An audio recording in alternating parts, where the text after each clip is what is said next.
बाबा सावन सिंह जी महाराज ने अपने एक शिष्य को चिट्ठी लिखी, जिसमें परमार्थ में जिंदा गुरु के महत्व का बड़ा सुंदर वर्णन किया है। वे लिखते हैं, जब टांग की हड्डी टूटने के कारण सावन सिंह जी कह रहे हैं, मैं अस्पताल में था, तो एक दिन अभ्यास में बैठे हुए मुझे बाबा जयमल सिंह जी के, इनके गुरुदेव सावन सिंह जी के गुरुदेव बाबा जयमल सिंह, बाबा जी के स्वरूप के या उन जैसी शकल के दर्शन हुए और उन्होंने कहा, सख्त जरूरत के समय मांस और शराब का सेवन करने में कोई हर्ज नहीं। अब देखो, ओए होए होए परमात्मा, वापस देखो, इधर देखिएगा। कहते हैं सख्त जरूरत पड़ने पर, सावन सिंह जी कह रहे हैं, मुझे जयमल सिंह जी मिले, मेरे गुरुजी जो शरीर छोड़ गए थे बाद में, जब मैं ध्यान लगा रहा था। सख्त जरूरत के समय मांस और शराब का सेवन करने में कोई हर्ज नहीं, लेकिन जब मैंने 5 नाम का सिमरण किया तो वह स्वरूप हटकर चला गया। अब चूंकि मैंने बाबा जी को जिंदा साक्षात देखा था, क्योंकि इनके गुरुदेव थे इनके जयमल सिंह जी, उनका रंग रूप मेरे नैनों में बसा हुआ था, इसलिए मैंने धोखा नहीं खाया। लेकिन जो लोग पिछले महात्माओं का ध्यान करते हैं, जिन्हें गुजरे हजारों वर्ष साल बीत गए, तो बड़ी आसानी से धोखा खा सकते हैं। अब बताओ, भगत समाज अब स्वयं ही फैसला करेगा कि हम कहां खड़े हैं। राधा स्वामी पंथ के प्रवर्तक श्री परम आदरणीय संत शिवदयाल जी महाराज, ये परम आदरणीय श्री शिवदयाल जी महाराज और इनके शिष्य, सीधे शिष्य श्री जयमल सिंह जी महाराज, इनके सीधे शिष्य हुए हैं श्री जयमल सिंह जी महाराज, जिन्होंने ब्यास के अंदर, पंजाब में ब्यास नदी के ऊपर एक छोटा सा गांव ब्यास है, उसकी सीमा में, उसके क्षेत्र में घोर तप करके, और राधा वहां से जयमल सिंह जी से शिवदयाल जी से आगरा से उपदेश लेकर और राधा स्वामी पंथ का वहां प्रचार किया। और जबकि वो शिवदयाल जी स्वयं कहते हैं कि मेरा तो राधा स्वामी पंथ है ही नहीं। पहले तो यही सोचना होगा कि ये तो शालिग्राम का चलाया हुआ है, मेरा तो सतनाम और अनामिका था।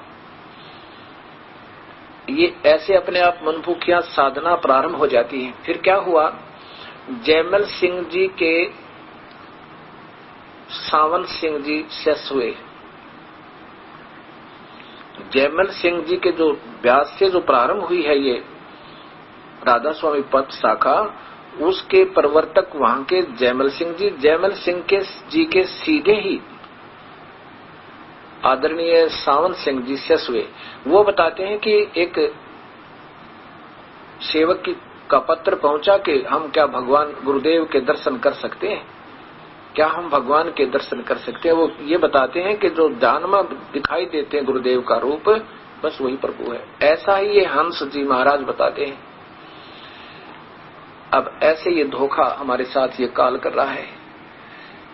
अब क्या हुआ, वो काल आया आदरणीय जयमल सिंह जी का रूप बना के, और सावन सिंह जी की टांग टूटी हुई थी, प्लास्टर चढ़ा हुआ था, हॉस्पिटल में थे। और महाराज जी का दिल कर गया होगा गुटी लाने और मांस खाने को,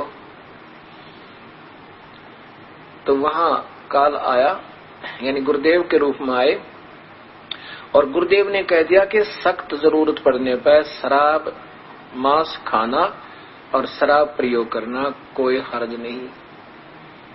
अब बताओ भक्तात्माओं, जब ये सुप्रीम पावर इन पंथों की ये आदेश दे रही है, खुल्लम छुट्टी दे रही है, क्योंकि ये स्वयं भी प्रयोग करती होंगी, नहीं तो मांस और शराब की ही क्या आदेश देने आए भगवान और गुरु रूप में। अब देखो ये दास नहीं कह रहा इसकी, मैं तो एक एज ए टेप रिकॉर्डर समझो, मैं तो एक बगैर पैसे का मजदूर आपका, और ये सिर्फ पढ़ पढ़ कर सुना रहा हूं जो कुछ जहां लिखा है। ये फिर देखो वही जीवन दर्शन बाबा जयमल सिंह जी महाराज, और प्रकाशन इसका कहां से हुआ है यह भी आपको दिखाया था, कृपाल आश्रम। ये देखो इनको पीछे लिखा हुआ है,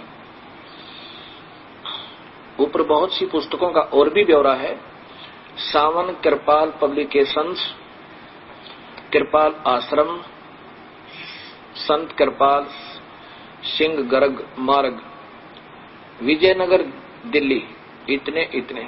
इसके पृष्ठ नंबर 100 ये देखो 8 पे, ये 108 पे पूरा गुरु।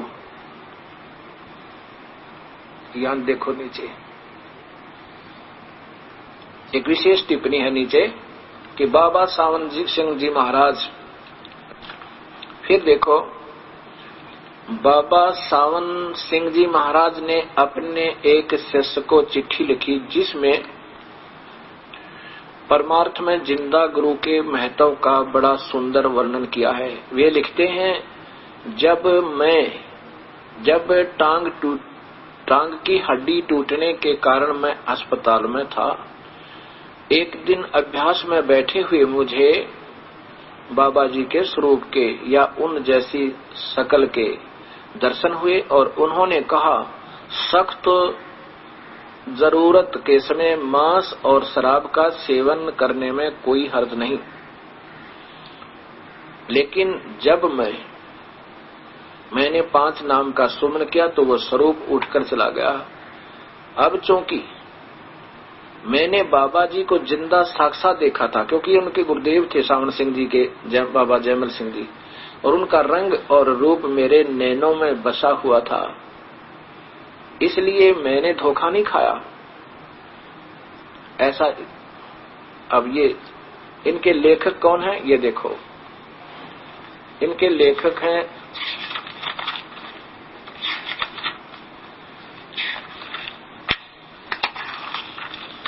ये देखो,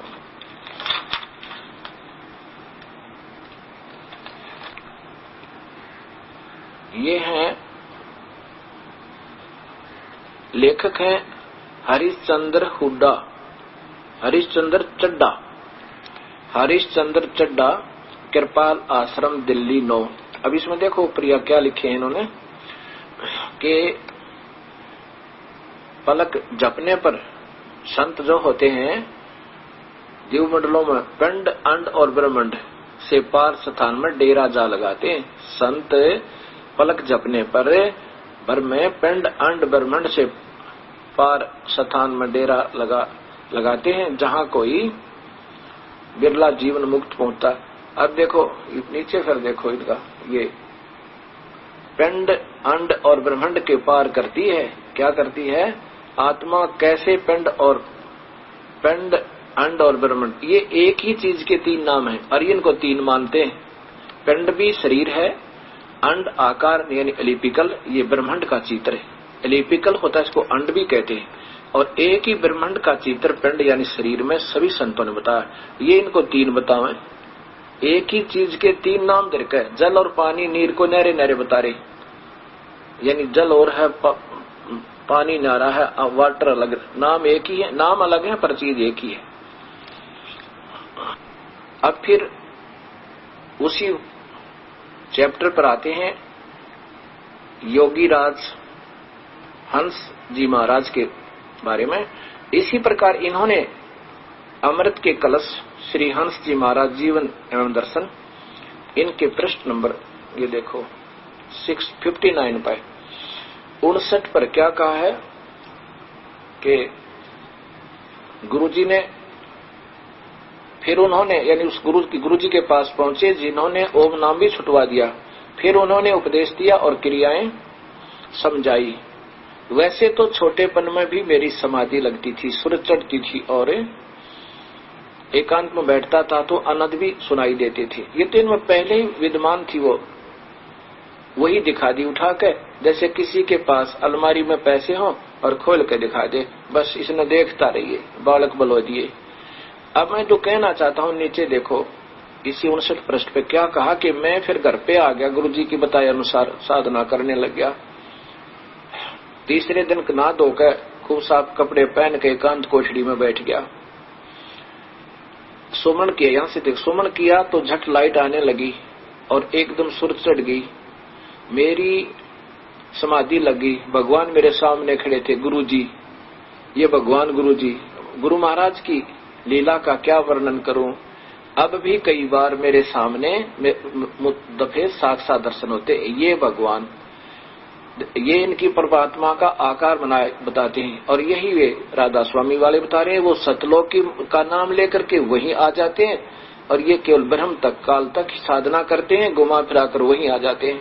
लेकिन अभी मुझे कई दफा साक्षात दर्शन देते हैं, लेकिन यह सब के करने की बात नहीं, क्योंकि गुरु महाराज जी ने कहा था, उसमें कहा था जब सौपन दिखे समाधि में, कि ये तेरे पूर्व जन्म की कमाई है। यहाँ देखो, ये तेरी पूरे जन्म की कमाई है। कहा तुमने करोड़ों व्यक्तियों को ज्ञान देना है। ये तो लेखक अच्छा है, अपने गुरु के बारे में अच्छी ही लिखना चाहिए।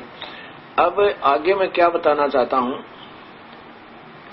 ये लेखक ने किसी सत्यानंद महात्मा से सुनी हुई बातों का बताया कि वो सत्यानंद जी बता रहे हैं कि मेरे एक मित्र थे जो मेरे साथ ही रहा करते थे, लेकिन वे साधु महात्माओं से बहुत खिलाफ थे। अब मैं वैसे मौखिक बताना चाहूं, ये सुनना। वह इतवार का दिन था, बहुत आदमी आए हुए थे। मैंने उपदेश के लिए कहा तो गुरुजी ने कान में फूंक लगा दिया और कहा कि तुम बता देना। अब वह साधुओं की खिलाफ थे, सीधा। अब यहाँ क्या है, इस पवित्र पुस्तक के लेखक तो हैं चमनलाल टंडन जी, MA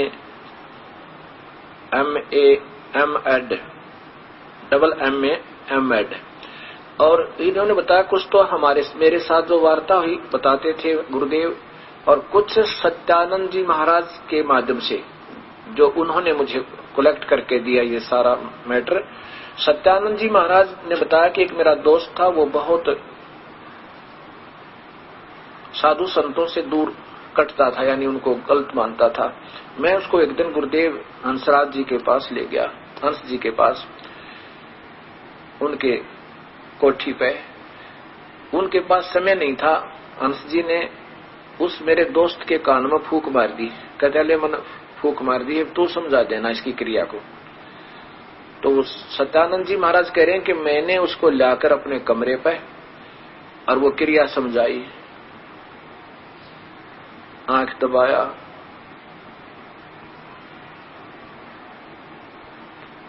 ऐसे आप 1.5 मिनट करके देखना आंखों को और फिर छोड़ना, बाहर भी नूर नूर दिखाई देगा।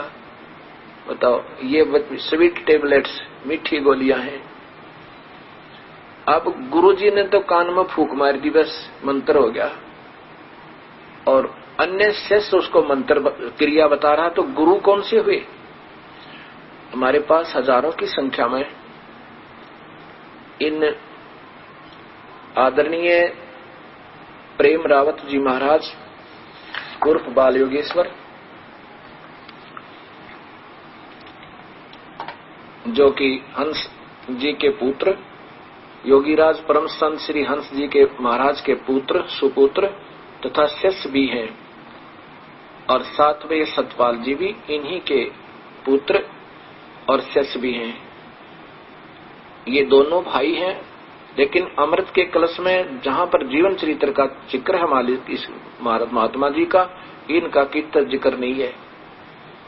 जब इन भाइयों में इतना द्वेष है कि अपने छोटे भाई का जिक्र भी नहीं आने दिया, ये तो मैंने तकरीबन पूरा पढ़ के देख लिया, इसमें कहीं भी इनका जिक्र नहीं है, केवल इनकी महिमा गाएगी, क्योंकि इन्हीं के आश्रम से पंजाबी भागवत यो प्रकाशित है। जब स्वयं हमारे अंदर इतने दोष द्वेष भरे हैं तो दूसरों को क्या कृतार्थ करेंगे हम। अब ये मैं थोड़ी सी अपनी नादान टिप्पणी दी है, आपको अक्षमा करना।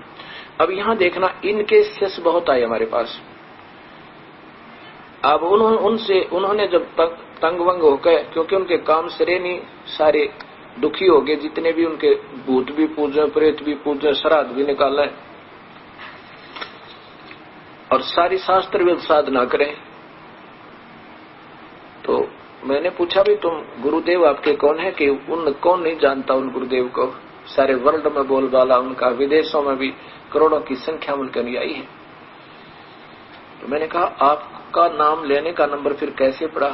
कहते हैं गुरुदेव ने नाम नहीं दिया हमारे को तो क्रिया समझाई थी। हम गए थे आश्रम में, इनका यहाँ पर महरौली के अंदर दिल्ली में आश्रम है, बहुत लंबे चौड़े अक्षेत्र में बना हुआ है। वहां गए थे तो वहां साधु संत छोड़ रखे महाराज जी ने, उन्होंने हमारे को क्रिया समझाई थी।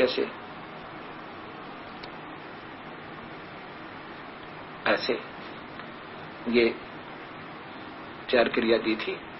गुरुजी को से आप मिले हो या उन्होंने आपको डायरेक्ट ऐसी क्रिया करवाई है कि नहीं। फिर आपके गुरुजी कौन हुए।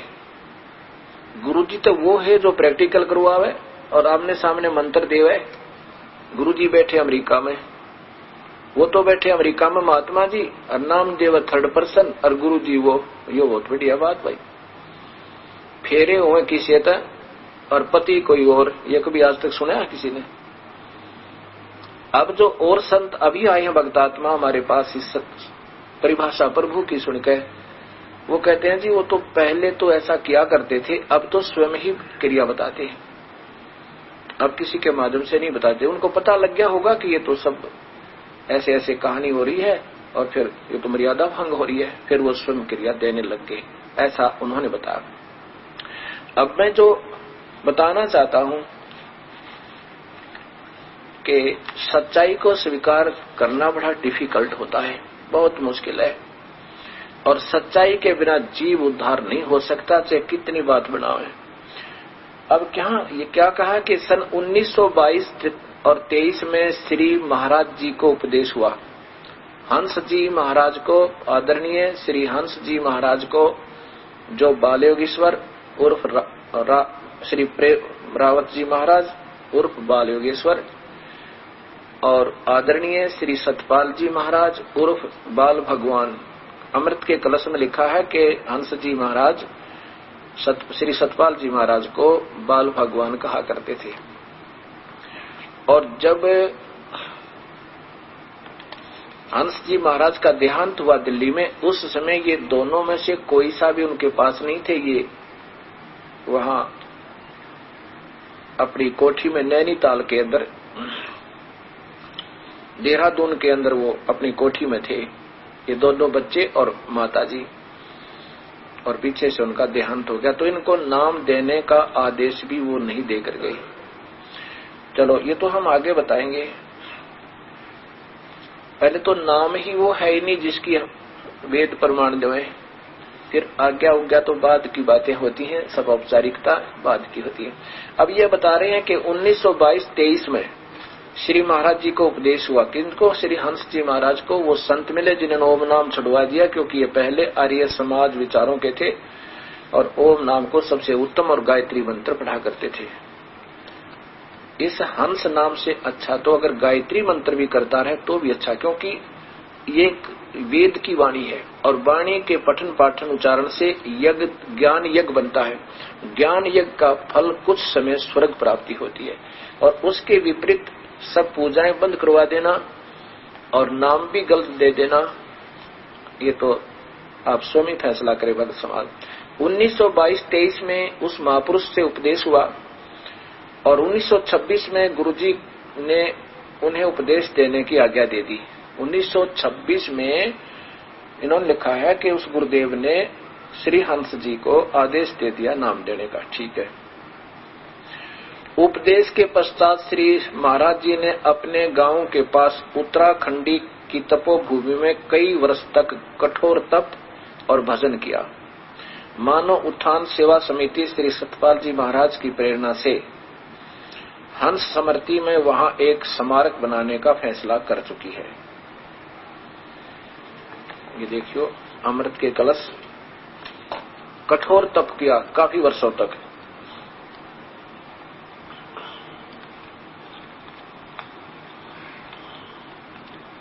सन 1922-23 में श्री महाराज जी को उपदेश हुआ और 1926 में गुरु महाराज ने अब उन्हें उपदेश देने की आज्ञा दे दी। उपदेश प्राप्त करने के पश्चात श्री महाराज जी ने गुरु महाराज की शरण में रहकर उनकी आज्ञा अनुकूल साधना प्रचार में अपने जीवन को लगा दिया। यहाँ देखिए, उपदेश के पश्चात श्री महाराज जी ने अपने गांव के पास उत्तराखंड की तपोभूमि में कई वर्ष तक कठोर तप किया, भजन किया।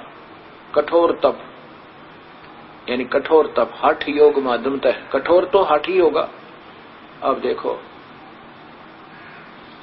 मानव उत्थान सेवा समिति श्री सतपाल जी महाराज की प्रेरणा से हंस समर्ति में वहां एक विशाल स्मारक बनाने का फैसला कर चुकी है। आदरणीय श्री हंस जी महाराज ने कठोर तप किया कई वर्षों तक। उस प्रमाण के लिए वहां पर स्मारक बनाने की भी तैयारी की जा रही है। अब देखो, आदरणीय गीता जी में देखिए 70वें अध्याय के अंदर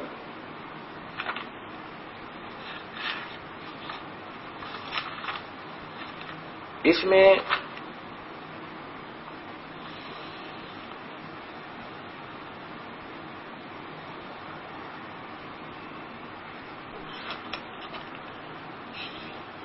आपको पता लगेगा कि गीता में क्या लिखा है कि जो शास्त्र विधि को त्याग गए और घोर तप करते हैं वो राक्षस स्वभाव के जान, वो मुझे भी दुखी करते हैं अर्जुन। और अंतर्यामी रूप में कोई और परमात्मा रहता है उसको भी, और मैं हृदय में बैठा हुआ मुझे भी दुखी करते हैं। श्री मद् भगवत गीता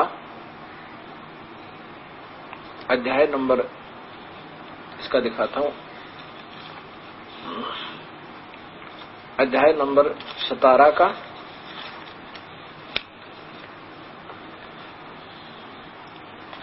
ये अध्याय नंबर 17, इसके 4, 5 और 6,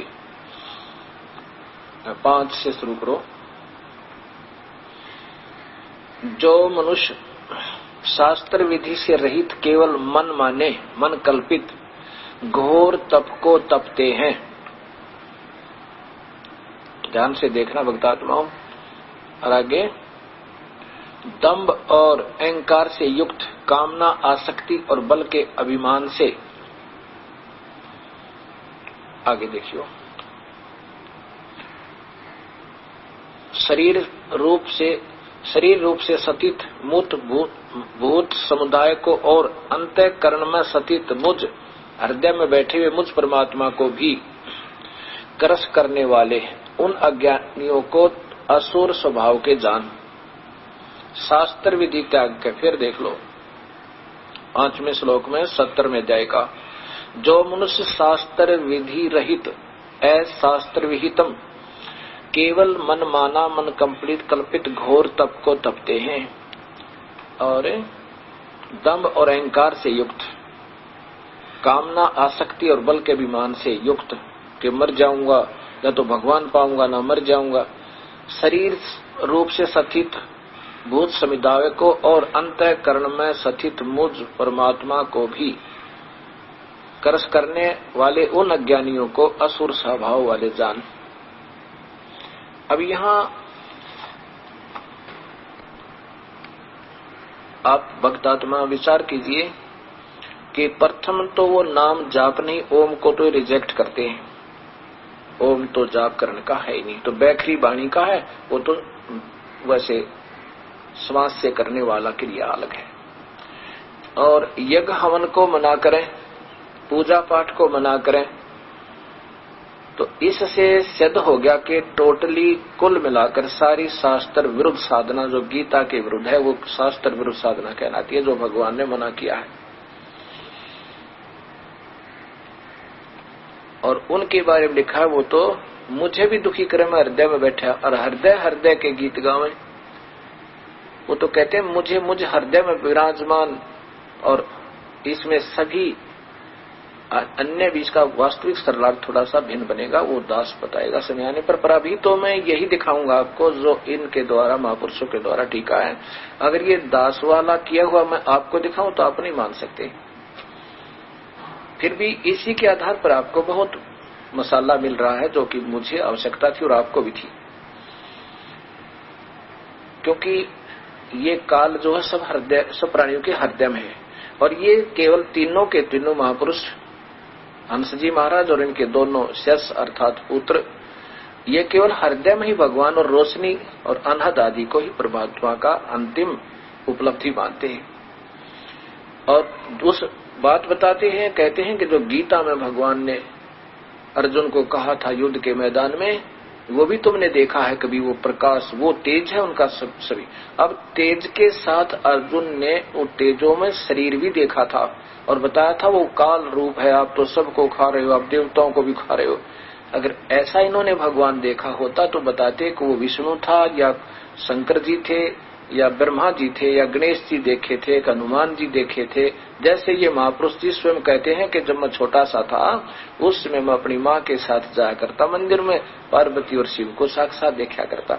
अब उस नादान संत ने जो गुरुजी टकराए वो सभी टेबलेट दे दी, मीठी गोली, इस बच्चे को खिलौना दे दिया। पुण्यात्मा हंस जी महाराज को तड़पती भगवान की ढूंढती फिर रहे थे। और हमारा एक स्वभाव है, हम सच्चाई को कम स्वीकार करें, झूठ को जल्दी। यह कुदरती हमारे अंदर काल की प्रेरणा है। ये पिछले जन्म जन्मांतर के महापुरुष योगी पुरुष थे और शास्त्र अनुकूल वेदों के अनुसार साधना की हुई कमाई से प्रभु की तड़प थी। लाहौर पहुंचे और फिर वहां पर क्या लेकर आए, बबूल का बीज, और उस बबूल को बीज कर और ना जाने कितनों को वो बबूल दे दी, करोड़ों की संख्या में उन भोली आत्माओं को, उस एक संत के गुमराह किए हुए प्यारी आत्मा, और कहां से कहां जा छोड़ा सारे देश को, सारे समाज को। अब ये यहां विचार करना ही फेर पड़ेगा अपन को। इनका उद्देश्य गलत नहीं था। इन्होंने जैसे गुरुदेव मिले उनके आधार पर उसको उनके बताई गई मार्ग को सत्य मानकर दिन रात एक कर दिया। और 40 वर्ष तक, सन 1966 में, 1923 में उपदेश हुआ, 1923 से लेकर 1966 तक, 1966 तक 43 वर्ष हो गए, 43 ईयर। और 43 वर्ष की साधना भी की इन्होंने और सत्संग भी किए। इस शास्त्र विरुद्ध साधना से इनकी भक्ति घट गई, बढ़ी नहीं, व्यर्थ होगी। पहले जो कमाई थी पिछले जन्म की वो भी गई। उसका प्रमाण आपको दिखाता हूं कि इनमें भूत प्रवेश कर गए और उन भूतों को निकलवाने के लिए फिर चौराहे की पूजा करवाई। एक पंडित जी ने झाड़ा लाया और फिर रात के 12 बजे चौराहे का ऊपर और वो भूतों की पूजा, भूतों से पीछा छुटवाना पड़ा योगी जी ने, और वहां चौराहे पर पूजा करके आए। बताओ, ये 1963 की बात है और 1966 में ये प्राण त्यागे। 1963 में इनमें भूत प्रवेश कर गए और ना नाम जाप करने वाले में भूत नजदीक आ जाए। और फिर इनके फूल उठाए, वो गंगा जी पहुंचाए और फिर श्राद्ध निकाले और बात बताओ, शास्त्र कहते भगवान तो कुछ और ही है। अब ये नाराज मत होना इस दास से, ठीक है। मैं पहले भी कह रहा हूं और अब भी कहूंगा, नाराज होंगे हजारों। नाराज वैसे होना तो नहीं चाहिए, क्योंकि तो आप ही के द्वारा लिखा हुआ ज्यों का तो आपके सामने धर रहा हूं। दास अपनी तरफ से कुछ नहीं मिला रहा। ये थोड़ी सी टिप्पणी जो देता हूं उसके लिए मैं अक्षमा भी साथ में याचना करता रहता हूं।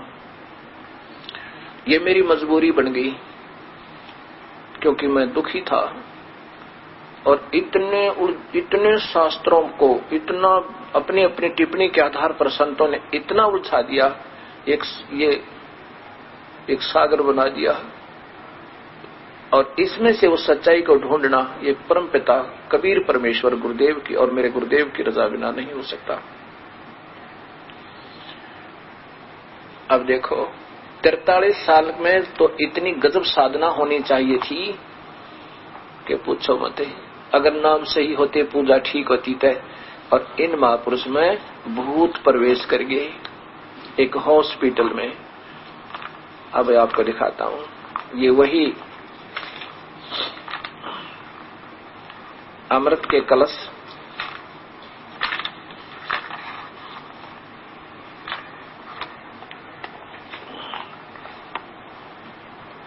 ये वही अमृत के कलश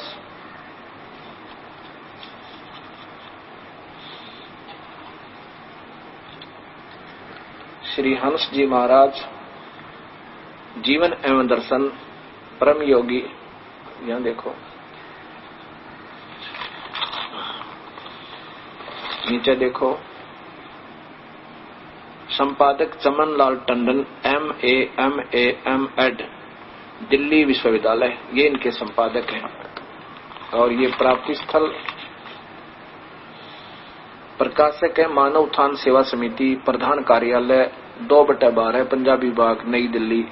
इतने सर्व अधिकार सुरक्षित है। और प्रिंटिंग किसने की है इनकी? मुद्रक व photo composing Rajeshwari printers private limited 2/12 Punjabi Bagh Nai Dilli. इसके 383 पृष्ठ से आप देखिए, पृष्ठ नंबर 383, यहां से देखिए 1963 में कुछ लोगों ने महाराज जी पर झूठे मुकदमे कर दिए। नाना प्रकार के झूठे इल्जाम उन पर लगाए गए। श्री महाराज जी को कचहरी में बुलाने के लिए एवं उनका निरादर करने के लिए, मानहानि करने के लिए बहुत से षड्यंत्र रचे गए। श्री महाराज जी उन दिनों बंबई में थे। श्री महाराज जी को कचहरी में न जाना पड़े इसलिए उनको अस्पताल में भर्ती कर दिया गया। जब महाराज जी ने कहा कि तुम मुझे अस्पताल में क्यों दाखिल कर रहे हो, तो कहा कि महाराज जी आपके नाम से के सम्मन जारी किए गए हैं और आपको दिल्ली एक कोर्ट में बुलाया गया है। महाराज जी ने कहा लेकिन मैं बीमार तो नहीं हूं, यह तो झूठ ही होगा। और जब डॉक्टर आएंगे और मुझे देखेंगे तो कहेंगे कि तुम इन्हें तो कुछ है ही नहीं, मैं झूठा पड़ जाऊंगा। सुबह महाराज जी को भर्ती किया गया और शाम को डॉक्टरों ने आकर महाराज जी को देखना था। जैसे ही महाराज जी लेटे तो मास्टर रामानंद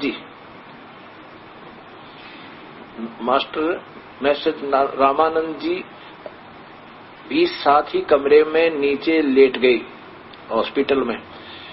और 1-2 घंटे के पश्चात रामानंद जी सो रहे थे। उन्होंने हाय हाय की आवाज सुनी, वो उठे और महाराज जी से पूछा क्या बात है महाराज जी।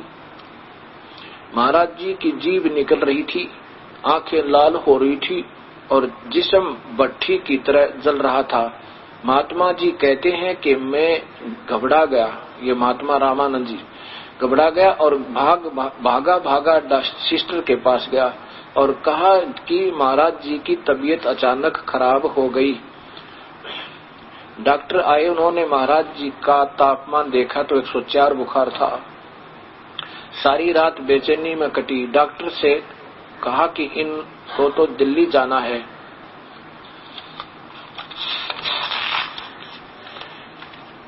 इनको तो अब सम्मन आया हुआ है इनका। तो डॉक्टर ने कहा कि इस हालत में ये दिल्ली नहीं जा सकते। डॉक्टर ने एक मेडिकल सर्टिफिकेट दे दिया। महाराज जी की तबीयत लगभग 1 महीने के लिए खराब रही। हम सब लोग घबरा गए। कभी कभी बुखार इतना तेज हो जाता था कि महाराज जी की आंखें एकदम लाल हो जाती थी। जब कुछ दिनों के बाद महाराज जी होश में आए तो महात्मा रामानंद जी ने कहा कि महाराज जी आप तो अच्छे भले सो रहे थे, यह एकदम आपको क्या हो गया, इतनी आपकी हालत कैसे खराब हो गई। तो महाराज जी ने कहा कि जैसे मैं लेटने लगा तो मैंने कहा, हे गुरु महाराज, अब तो मेरी लाज आपके हाथ में है। ये लोग झूठे मुकदमे बनाकर मुझे कचहरी में खड़ा करना चाहते हैं। मैं बीमार तो नहीं हूं, ये लोग झूठा मेडिकल सर्टिफिकेट भेजेंगे, यह तो झूठ ही होगा। बस जैसे ही ये मन में आया तो मैं लेटा तो मुझे बुखार चढ़ना प्रारंभ हो गया, शुरू हो गया, और उसी से आज मेरी हालत होगी। गुरु महाराज जी ने मेरी लाज रखी और सचमुच मुझे बीमार कर दिया। आगे देखो, कुछ प्रेमियों ने कहा शायद लोगों ने जादू टोना कर दिया है। महाराज जी कभी कभी पीड़ा में कराते थे और हाय मैं मर गया और बहुत कमजोर हो गया। एक गुजराती बाई एक पंडित को लाई और ऊपरी हवा यानी भूत काटने वाले को, निकालने वाले को, प्रेतों का इलाज करने वाले को इलाज करता था, ऊपरी हवा का इलाज करता था।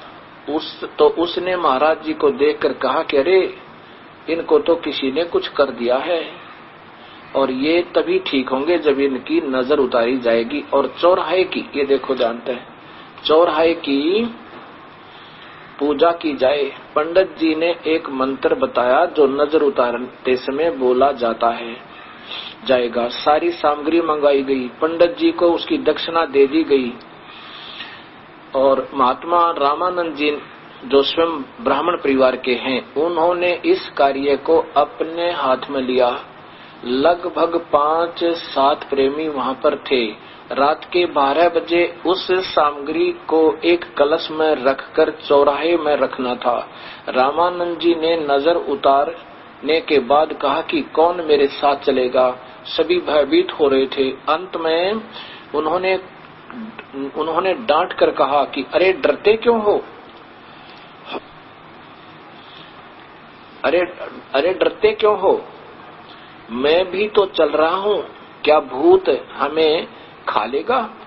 अंत में उन्होंने एक दूसरे महात्मा को तैयार किया और घनघोर वर्षा हो रही थी, तेज हवा चल रही थी। जैसे ही महात्मा जी कमरे से बाहर निकले तो तेज आंधी से दरवाजे ने इतनी आवाज की और हवा अंदर आने से, ये सुनो ध्यान से, महाराज जी भी जोर से चिल्लाए। यानी वो भूतों ने इतना दुखी किया, आवाज लगाई, किलकी मारी, महाराज जी ने चिल्लाए तो रामानंद जी भी कांप उठे और भयभीत हो उठे और मन में यह ख्याल आया कि फिर वापस कमरे में चले, लेकिन फिर धैर्य बांध कर और नाम का सुमरण करते हुए चौराहे की तरफ उस कलश को उठाए चल रहे हैं और दूसरे महात्मा छता लिए हुए चल रहे थे। चौराहे में रखकर जैसे पंडित जी ने बताया था वे पीछे मुड़ गए और जब से वापस महाराज जी के पास आए तो महाराज जी ने कहा, अरे तुम्हें बहुत डर लगा, वो भूत निकल गई। महाराज जी होश में आ गए। हाँ कहा, हाँ महाराज जी ने कहा, फिर कहा कि बस यही तुम्हारा विश्वास है। अरे तुम तो चौराहे तक भी जाते हुए डर रहे थे और शिवाजी को तो समर्थ गुरु रामदास के लिए शेरनी का दूध निकाल रहा था। कितना विश्वास होगा उसका गुरु महाराज जी में। अब न्यो अटकर लाला का अपना जीवन पूरा किया इन महाराज जी ने। स्वयं में भूत बिट गए नाम जाप करते करते और ये दुर्गति होगी अंत में इन शास्त्र विरुद्ध साधकों की। अब देखो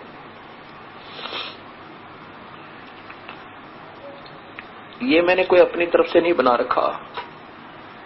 मैं रो रहा हूं बैठ कर, कभी रात को रोता हूं परमात्मा या मेरी क्या ड्यूटी लाई आपने दाता। दुनिया मुझे निंदक बतावेगी लेकिन आदेश तेरा।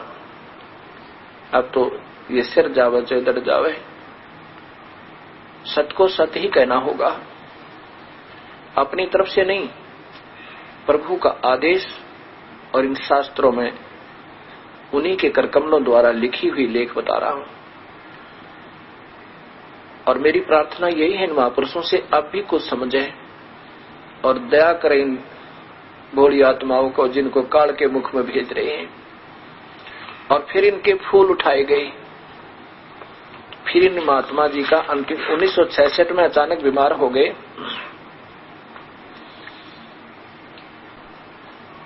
अब श्री हंस जी महाराज का जो देहांत हुआ उसमें ये 18 जुलाई सन 1966 को राजस्थान में जुलाई में अलवर जिला के अंदर सत्संग करने गए हुए थे। वहां इनको अचानक बुखार हो गया और वहां से ये वापस रात्रि को यानी सुबह रात को ही सबको सोतों को छोड़कर सत्संग भी नहीं कर पाए बीमार हो जाने के कारण। 18 जुलाई को महाराज जी वापस आ गए। कहाँ? दिल्ली में। ये वही अमृत के कलश, पृष्ठ नंबर अमृत के कलश पृष्ठ नंबर 20 पर सभी को सोता हुआ छोड़कर 18 जुलाई को श्री महाराज जी वापस दिल्ली आ गए। यहाँ देखिए बुखार बहुत तेज हो गया था, बुखार और तेज होता जा रहा था। महाराज जी श्री माता जी को बुला लें, कोई डॉक्टर बुलाएं या आपको देहरादून ले चलें।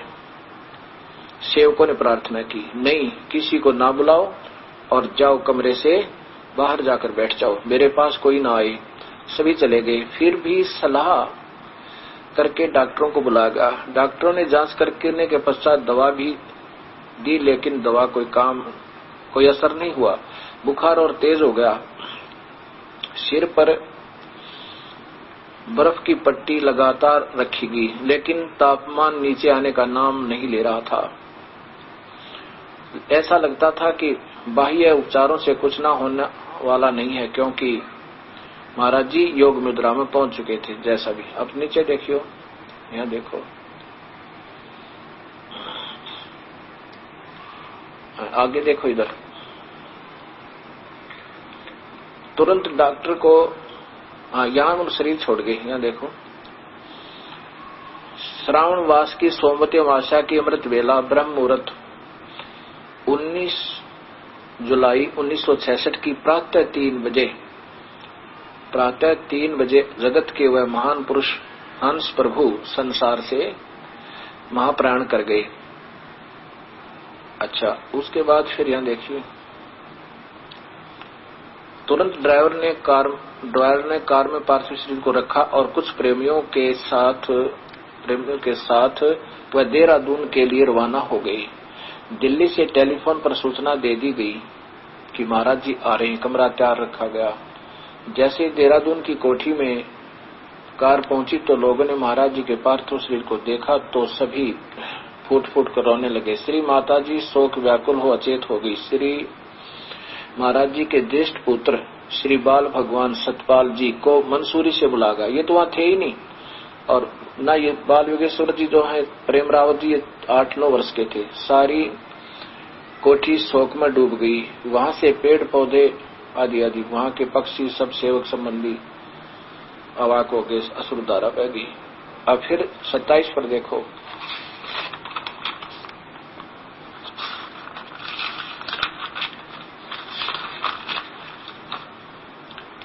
ये 27 है। 22 जुलाई को की प्रातः कोठी के निवासी फूल चुनने के लिए प्रेम नगर आश्रम रवाना हो गए। दाह क्रिया स्थल पर पहुंचे, जहां श्री गुरुदेव का पार्थिव शरीर 5 तत्व में लीन हो गया था। अब देखो नीचे लाओ, यहाँ देखो नीचे से, फूल चुनने का काम पूर्ण हुआ। अब भक्त आत्माओं सोचना, इस बात पर विचार करना। ये प्यारी आत्मा प्रभु की तलाश में भ्रम भटक रहे थे, कई सतमार्ग दर्शन हो जाए और जीवन सफल करें। और अंत इनका क्या हुआ कि स्वयं में भूत प्रवेश हो गए, प्रेत बढ़ गए, जीभ निकल आई, आंखें लाल हो जा, किलकी मारे, आवाज दे, चलना में बुरी तरह। यदि गुरुदेव ने, जैसा इन्होंने लिखा है लेखक ने, कि गुरुजी ने बताया कि मैंने गुरुदेव के सामने प्रार्थना की थी कि मैं झूठा पड़ जाऊंगा, डॉक्टर देखेंगे मुझे बुखार नहीं है, ठीक है, घंटे 2 घंटे बीमार कर देते, फिर अपना आ जाते, ये भी मान लेते हैं। वो तो कितने दिन और बेहोश हो गए फिर, क्योंकि प्रेत प्रवेश कर गया वो कोई इसमें आके, और स्वयं में भूत बढ़ गए तो और का क्या इलाज करेंगे, क्या उद्धार करेंगे। यहाँ गरीबदास जी महाराज कबीर परमात्मा की प्यारी आत्मा होय आंखों में पानी भर के कहते हैं कि बीजक की बाता कहें ये बीजक ना ही हाथ है, बात तो बताओ तत्व कि हम जो बताते हैं वो सत्य है और वो तत्व इनके हाथ नहीं है, ये नहीं अकेले। अब तक दास जो दिखा रहा है और आगे आपको सामने लाऊंगा, उन सभी का ये हाल है। कोई कबीर पंथ नहीं बचा इनसे, ऐसी हालत उन सब की है। तभी तो इस दास की ड्यूटी लाई उस दाता ने, परमेश्वर ने, कि और उनके पास वस्तु नहीं थी। इस दास की क्या औकात ऐसे निर्मल परमेश्वर की, और इतने गहरे गहरे शास्त्रों में गोता लगा करके और सत्य को सामने लाया जावे। प्रभु कृपा बिना ये हाथ भी ऐसे नहीं कर सकता ये दास, जुबान तो बहुत दूर की बात है, उठ ही नहीं सकती, उसकी रजा ना होता है। गरीबदास जी कह रहे हैं कि बीजक की बाता कहें ये बीजक ना ही साथ हाथ है, बीजक की बाता कहें बीजक ना ही हाथ, ये पृथ्वी डोबन उतर रे कह मीठी बात है। बीजक की बाता कहें बीजक ना ही पास, औरों को तो बात बतावें, औरों को तो प्रमोद ही, और आप पर चले निराश, स्वयं ही पल्ला झाड़ कर चले गए। ये ऐसी हालत हम प्राणियों की हो रही है। अब कबीर साहब कहते हैं साच कहूं जगमार ही और झूठ कही ना जाई हो, साच ने पूरा पावते झूठे जगपति आई हो। सच्चे को नहीं स्वीकार करते और झूठी को बताते पक्के विश्वास के साथ, क्योंकि उनकी तो 2 अटकल होती है, बीड़ी पियो, श्राद्ध भी निकालना है। शास्त्र विरुद्ध साधना गीता में बताया कि भूत पूजनीय भूत होंगे और पितर पूजनीय पितर बनेंगे, श्राद्ध निकालेंगे। सभी उपदेशी, चाहे वो राधा स्वामी के हैं, चाहे धन धन सतगुरु के, चाहे कबीर पंथी हैं, चाहे वह गरीबदास पंथी हैं, चाहे गीसा पंथी हैं, ये सारी पूजाएं करते हैं और गुरु जी को पक्का मानते हैं। अब 9वें अध्याय का गीता जी के 25वें श्लोक में लिखा है कि भूत पूजनीय भूत बनेंगे। अन्य देवताओं के पूजा करने वाले वो तो पाप आत्मा बताई है, ब्रह्म साधना ना प्रारंभ करके। ये देखो गीता जी के अध्याय नंबर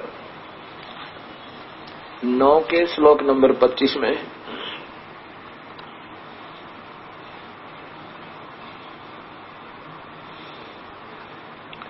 और ये श्लोक नंबर 25 में, देवताओं को पूजने वाले देवताओं को प्राप्त होते हैं, पितरों को पूजने वाले पितरों को प्राप्त होते हैं, भूतों को पूजने वाले भूतों को प्राप्त होते हैं, और मेरा पूजन करने वाले मुझको ही प्राप्त होते हैं। इसलिए ये तो अपनी तरफ से लिख दिया इन्होंने, मुझे ही प्राप्त होते हैं जो भी। अब गीता जी में भगवान ब्रह्म कह रहे हैं कि भाई ना तो भूत पूजो ना पितर पूजो, ये पिंड भरवाना, ये फूल उठाना, जब ये मिट्टी जल गई, 5 तो अपने अपनी स्थिति में पहुंच गया, ये पुतला राख होगी, मिट्टी बन गई।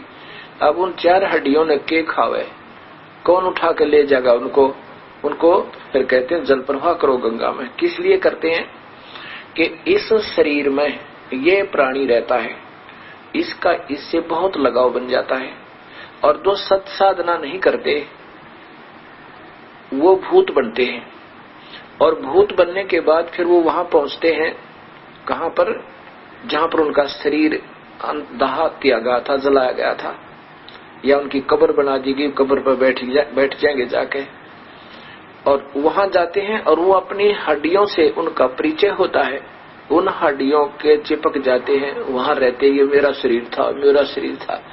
जैसे भगवान शिव पार्वती के कंकाल को उठाए, 10,000 वर्ष तक घूमते रहे पागलों की तरह, इतने मदहोश हो गए ऐसे ये आत्मा जो सत भक्ति नहीं करती, जिनके शरीर जला दिए जाते हैं, उन हड्डियों का ये चिपके रहते हैं प्रेत बनकर, इसलिए वो वहीं घूमते रहते हैं। कभी गरवाना में प्रवेश कर जाते हैं, कभी वहां शमशान घाट पर पहुंच जाते हैं।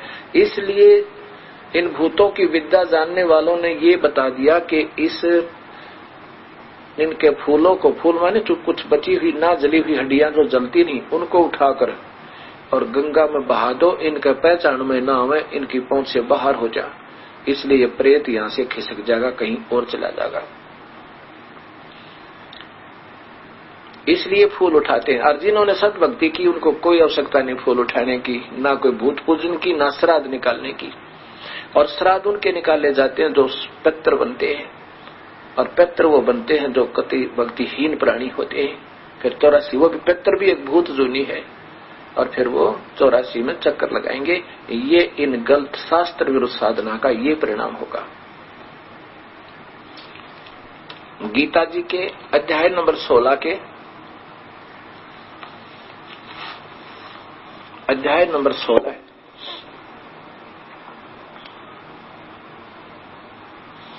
और इधर लाइए, देखिएगा श्लोक नंबर 23 में क्या लिखा है। जो शास्त्र विधि को त्याग कर शास्त्र विधिम उत्सर्ज, जो पुरुष शास्त्र विधि को त्याग कर अपनी इच्छा से मनमाना आचरण करते हैं, वो न तो सिद्धि को प्राप्त होते हैं और न परम गति को वो भूत बनते हैं, और न सुख को ही। आगे देखो 24 में क्या कहा भगवान ने, इसलिए इससे तेरे लिए कर्तव्य कर्म और अकर्तव्य की व्यवस्था में शास्त्र ही प्रमाण है। ऐसा जानकर शास्त्र विधि से निहित कर्म करने योग्य हैं। अब देखो कितना स्पष्ट कहा भगवान ने। अब देखिएगा, यही अमृत के कलश, इसमें इस गलत साधना के कारण ये प्यारी आत्मा, ये हंस आत्मा, क्या हालत हुई इनकी, देखिएगा स्वामिनी के वचनों से। उनके एक निजी सेवक और रसोईया कन्हैया, जिसे 1951 में उपदेश हुआ था, और तब से ही शरण में रहकर उनकी निजी सेवा कर रहा है। कनखल में और देहरादून में महाराज जी और उनके परिवार के लिए भोजन बनाने की सेवा करता था। आमतौर पर वह देहरादून कोठी में ही श्री महाराज जी के बैठने के लिए कुर्सी लगाया करता था, ताकि जब महाराज जी कमरे से बाहर आए तो उस पर आराम कर सके। शरीर छोड़ने के कई महीने पश्चात वह रसोई घर में काम कर रहा था, तो एकाएक क्या देखता है कि श्री महाराज जी उनके सामने प्रकट होते हैं और कहते हैं, ए कान्हा, तूने आज मेरे बैठने के लिए कुर्सी नहीं लगाई? तू क्या समझता है मैं चला गया हूँ? अरे मैं तो यही हूँ। हाथ जोड़े खड़े कन्हैया ने कहा, महाराज गलती हो गई, मैं तो अभी भागकर कुर्सी ले आता हूँ। और जब वह भागकर कुर्सी लाया तो वह श्री महाराज जी को हाथ में छड़ी लिए हुए जाते हुए देखता है। श्री महाराज जी अंतिम वर्ष में हाथ में छड़ी अपने पास रखा करते थे, चलने के लिए रखा करते थे। अब यहाँ देखो भक्तात्माओं, ये महात्मा जी गलत शास्त्र विरुद्ध साधना करके पहले तेरे में भूत प्रवेश होने लगे। 43 साल की साधना के बाद और भूत प्रवेश हो जाए तो वो आप सोच सकते हो उनकी भक्ति बढ़ी नहीं बल्कि अक्षीण हुई, और फिर स्वयं भूत बन गए, पितर बन गए। अब जब कुर्सी की ही तलाश करते फिर रहे हैं तो काहे के मुक्त होंगे? विचार करना। जब इनकी हमारी इच्छाएं नहीं मरी और वापस वहीं आए हैं, वो पितर बन गए। अब इनके श्राद्ध निकल रहे हैं, क्योंकि पितर बन गए हैं, दर्शन देते रहते हैं और वो आदेश भी देते हैं, अब के तुमने ऐसा ठीक नहीं किया। और भूत भी ऐसे ही किसी में प्रवेश करके या रात में देख कर, सपने में देख कर, तुमने ऐसे नहीं किया, तुमने ऐसे नहीं किया, हमारे श्राद्ध नहीं निकाले। अब देखो ये मार्कंडेय पुराण, अब यही चक्र है। वेद तो कहते हैं ये नहीं करना, पितृ पूजा श्राद्ध निकालना ये गलत है, महापाप है। गीता भी बताती है। ये मार्कंडेय, ये कल्याण अंक देखिएगा, श्री हरि कल्याण संक्षिप्त मार्कंडेय और वह ब्रह्म पुराणांक 21वें वर्षांक विशेषांक गीता प्रेस गोरखपुर से, कल्याण कार्यालय गीता प्रेस गोरखपुर से प्रकाशित है। और इसमें 237 पृष्ठ पे आप देखिएगा,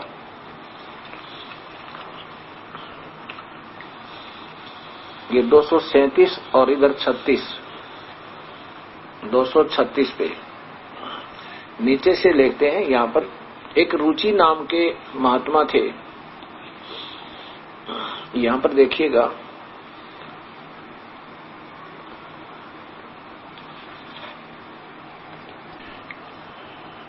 इसमें पहले मैं आपको मौखिक बताता हूं कि एक रुचि नाम के ब्राह्मण ऋषि, वेदों के ज्ञाता, वेदों में लिखा है केवल ओम नाम का जाप और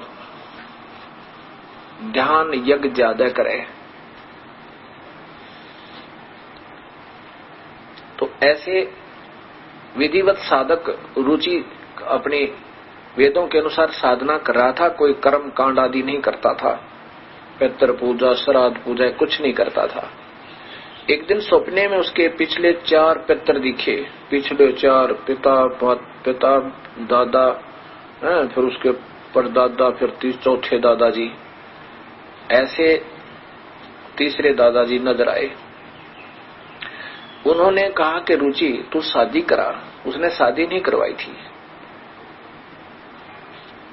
रुचि ने कहा पितामह, ये शादी वाले झंझट में मुझे क्यों फंसा रहे हो? और अब मैं बूढ़ा हो गया, आधी उम्र होगी मेरी, 45 साल की आयु होगी, अब कौन मुझे ब्याह करेगा मेरे लिए?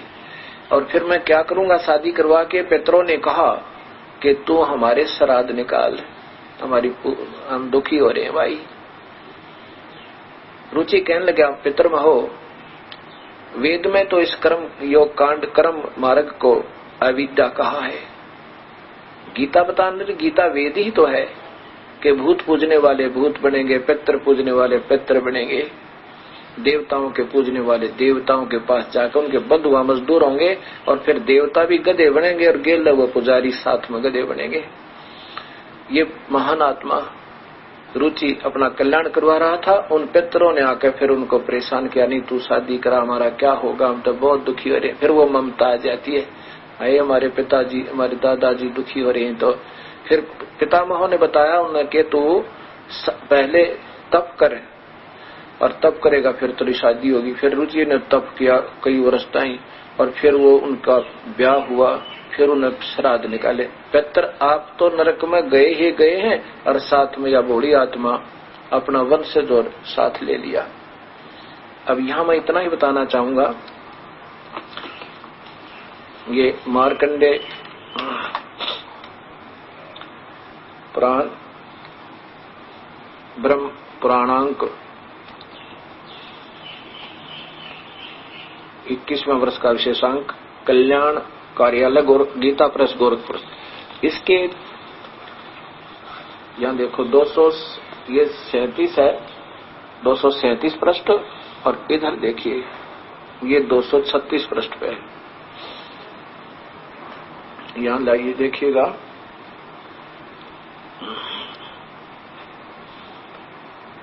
मार्कंडेय जी कहते हैं ब्राह्मण पूर्व काल की बात है। प्रजापति रुचि ममता और अहंकार से रहित इस पृथ्वी पर विचरते थे। उन्हें किसी भय से भय नहीं था। वे बहुत कम सोते थे। उन्हें न तो अग्नि स्थापना की और न अपने लिए घर ही बना रखा था। वे एक बार भोजन करते और बिना आश्रम के ही रहते थे। उन्हें सब प्रकार की आसक्तियों से रहित एवं मुनि वृत्ति रहते देख उनके पितरों ने उनसे कहा। पितर बोले, बेटा विवाह सर्ग और अपवर्ग का हेतु नीचे, यह देखो नीचे, हेतु होने के कारण एक पुण्य मार्ग है, उसे तुमने क्यों, यह देखो, तुमने क्यों नहीं किया, विवाह क्यों नहीं किया।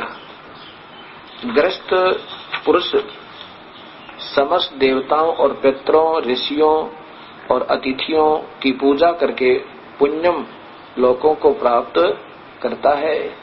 वही गीता में लिखा कि जैसे करेगा उन देवताओं के लोकों में चला जाएगा। और फिर यक्षिणिक है, मूर्खों की पूजा है। वह स्वाहा के उच्चारण से देवताओं को, स्वधा शब्द से पितरों को तथा अन्नदान,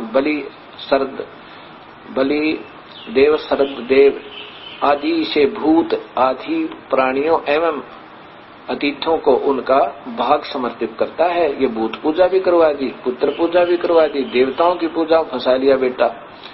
बेटा हम ऐसा मानते हैं कि गृहस्थ आश्रम को स्वीकार न करने पर तुम्हें इस जीवन में कलेश पर कलेश उठाना पड़ेगा तथा मृत्यु के बाद और दूसरे जन्मों में भी कलेश ही भोगने पड़ेंगे।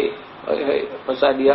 रुचि ने कहा, पितृगण ग्रहण मात्र ही अत्यंत दुख एवं पाप का कारण होता है तथा उससे मनुष्य की अधोगति होती है। यही सोचकर मैंने पहले ही स्त्री संग्रह नहीं किया। मन और इंद्रियों को नियंत्रण में रखकर जो यह आत्म संयम किया जाता है वह भी परिग्रह करने पर मोक्ष का साधक नहीं होता। ममता का रूप कीचड़ में सना हुआ होने के भी यह आत्मा जो परिग्रह शून्य चित्त रूपी जल से प्रतिदिन धोया जाता है, यह श्रेष्ठ प्रश्न है। जितेंद्र विद्वानों को चाहिए कि उनके जन्मोद्धार सहित कर्म रुचि पंख में सने हुए आत्मा का सदासन रूपी जल से प्रक्षालन करें। पितर बोले, बेटा जितेंद्र होकर आत्मा का प्रक्षालन करना उचित ही है, किंतु तुम जिस पर चल रहे हो वह मोक्ष मार्ग है। किंतु फलेच्छा रहित दान और शुभाशुभ के उपभोग ते भी पूर्वकृत शुभ अशुभ कर्म दूर होता है। इसी प्रकार दया भाव से प्रेरित होकर जो कर्म किया जाता है वह